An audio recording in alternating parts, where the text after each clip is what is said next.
Lah mbroh Pak Wapasya, kepriye mbangane iki yo? Engko bengi iki mangkane malam Minggu.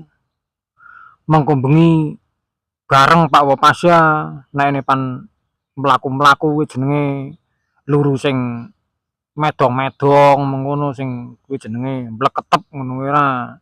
Jenenge iki nggo padang-padang pikir, nggo padang-padang mripat ngono penek mripat iki kak sepet ki rasane iki.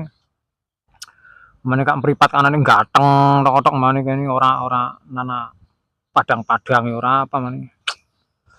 Tapi kuwe Pak Wapasya nyong duwene iki kae ukur sego aking sentik nyatane gorong bayaran nggo nyambut gawe. Apa kuwi mbangane ana wong gelem nuku sego aking oh. Kae sentik paham layan kena nggo tuku rokoke nggo sepadah, ten-ten paha apa ngono engko dimbut bareng ngono karo jigong ngono pinggiran karo kuwi nyawang-nyawang sing mleketep-mleketep medong-medong ngono kuwi. Sapa mbangane wong sing duwe bebek ngono tak kon nuku sego aking ae sentik mlayan. Engko jenenge iki sangu ngono engko bengi mbokan ora udan mengkono. Nah, mbro Pak Wapasya.